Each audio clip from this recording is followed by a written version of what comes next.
aqui mais uma anamnese e uma devolutiva. Essa é a anamnese 3, a terceira anamnese. Então, aqui a identificação, tem aqui um paciente do sexo masculino, 25 anos, pardo, solteiro, estudante. Tem a naturalidade e a procedência. Então, quer dizer, ele é estudante. Então, não foi colocada a profissão, mas como estudante quer dizer que ele não tem uma ocupação, provavelmente. Então, aqui está a queixa principal, icterícia do abdominal. Então, veja que icterícia é um termo técnico. Não é conhecido muito pelo leigo, então, claro que aqui está colocado de forma objetiva. Mas seria interessante colocar com as palavras do próprio paciente. Então, também seria interessante incluir o tempo, ou seja, a duração das queixas. De preferência uma, se não for possível, a mais importante ser colocada como apenas uma queixa, então colocam-se as duas, mas com as palavras do paciente, incluindo a duração. Bem, vamos à história. Sim, e nessa queixa principal, a gente já vê queixas, né, importantes aqui, icterícia e do abdominal e um paciente jovem. Bem, então vamos à história da doença atual. O relato aqui está bem estruturado e apresenta uma evolução cronológica, isso vocês estão cumprindo muito bem, né? Toda a estruturação, a evolução cronológica está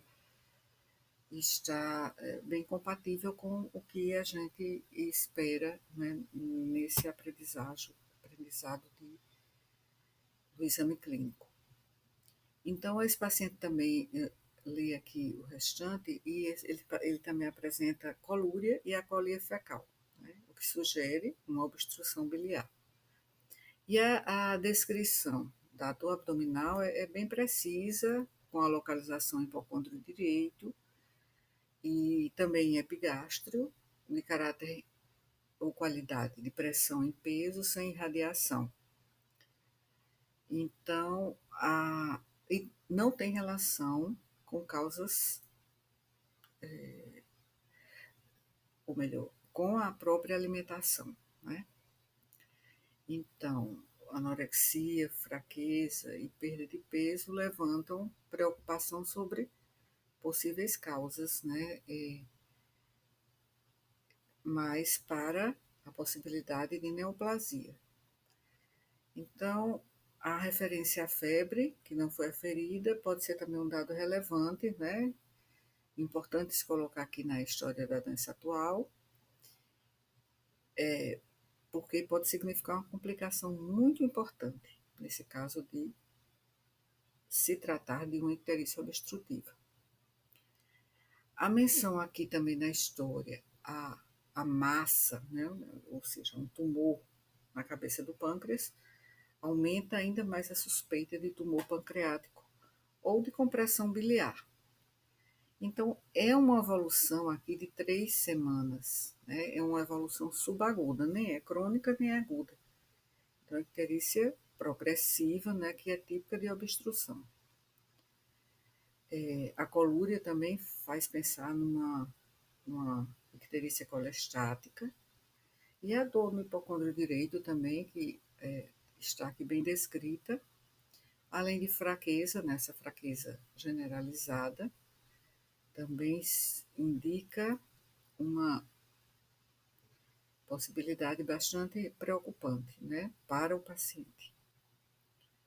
Bem, então, essa história, ela está bem descrita. Eu falo da história da doença atual, está bem descrita. E, sim, aqui também não tem mencionado, mas ele não foi submetido a cirurgias anteriores e ele não faz uso de medicamentos. Aqui cabem aqui essas informações, por quê? Porque trata-se provavelmente de um quadro de prognóstico mais reservado e que também poderia estar associada já a uma cirurgia feita anteriormente. Bem, aqui o interrogatório sistemático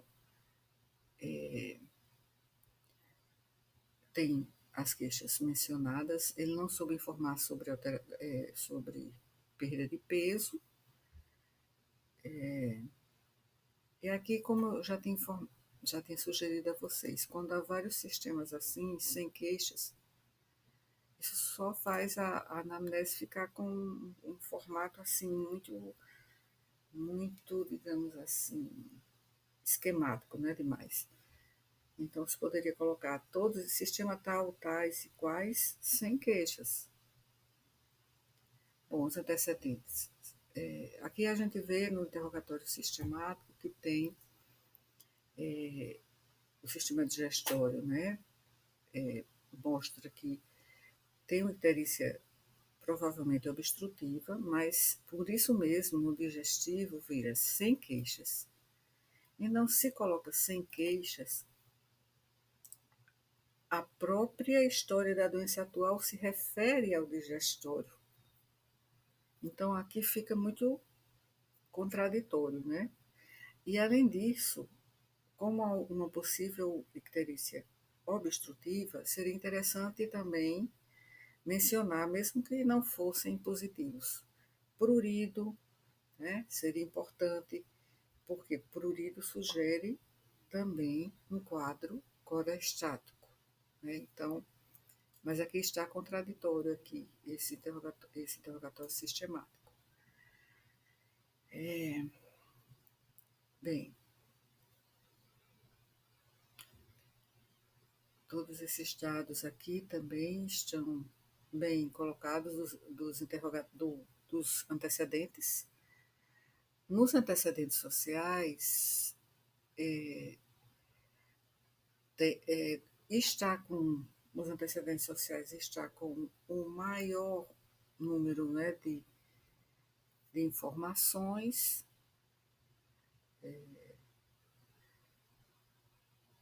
do que a anamnese anterior, né, porque está muito sucinta.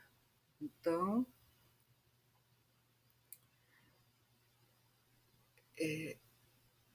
eu gostaria de ver e fiquei curiosa para buscar aqui qual é a profissão. Então, ele está realmente sem a ocupação profissional. Tem ensino médio incompleto e não incompleto, ele ainda estuda, né? E não tem ocupação. Bem, então, aqui tem aspectos essenciais, né, dos antecedentes sociais. Aqui, novamente, aqui tem que ter uma divisão, exame físico. Então, como já mostrei nas anamneses anteriores, a gente tem que colocar aqui, separando a parte subjetiva da narrativa do paciente da parte objetiva. Então, exame físico é parte 1, é ectoscopia. Então, a ectoscopia, aqui tá bastante resumido, né? Muito resumido, mas tem alguns aspectos importantes que estão mencionados aqui, que é a própria icterícia, né? Mas aqui seria importante colocar as mucosas estavam ictéricas. Na verdade, deve ser descrito como estão ictéricas, não estavam ictéricas, né? Então, a gente vê aqui que seria mucosas ictéricas, seria mucosas ictéricas e colocar a intensidade, né? A gente sempre frisa isso, a intensidade. Cruzes em relação a 4 cruzes. Então, aqui também há uma icterícia evidente, mas onde está aqui a gradação, a referência à intensidade em termos de cruzes, né? Que a gente já falou várias vezes isso nas nossas aulas práticas. E onde está a pressão arterial, Onde estão os sinais vitais? Gente, aqui não pode um exame de ectoscopia sem sinais vitais. Sem sinais vitais, não é possível. Cabeça e pescoço está mais do que sucinto, está telegráfico aqui. O exame de cabeça e pescoço nem se pode considerar aqui. Respiratório e cardiovascular também, então considero que não foi registrado. Então, será que foi feito? Exame abdominal. Exame abdominal. Vejo o exame abdominal aqui que interessa muito, né? E particularmente por ser uma queixa relacionada ao sistema digestivo. Então, exame abdominal, dou a compressão de epigastro e hipocondrio direito, sem massas palpáveis, percussão timpânica.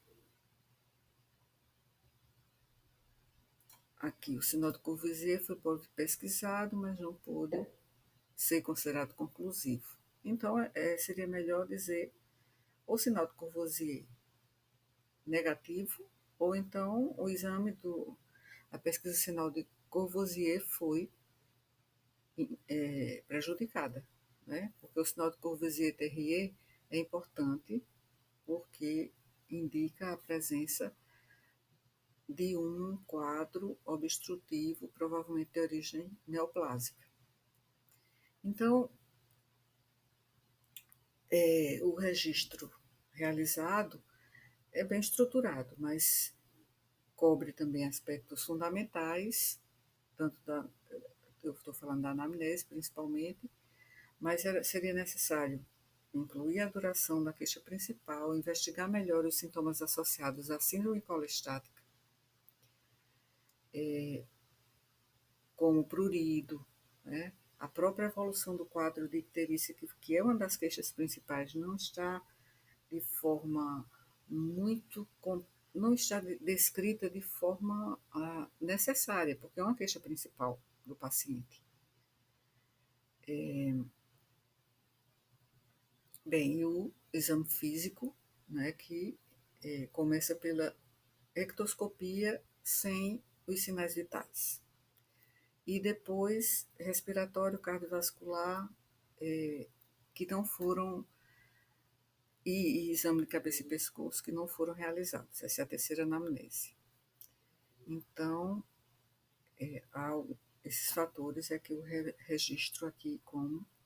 Então, falei tanto das questões presentes e consideradas, quanto as que representam lacunas aqui que poderiam ser aprimoradas.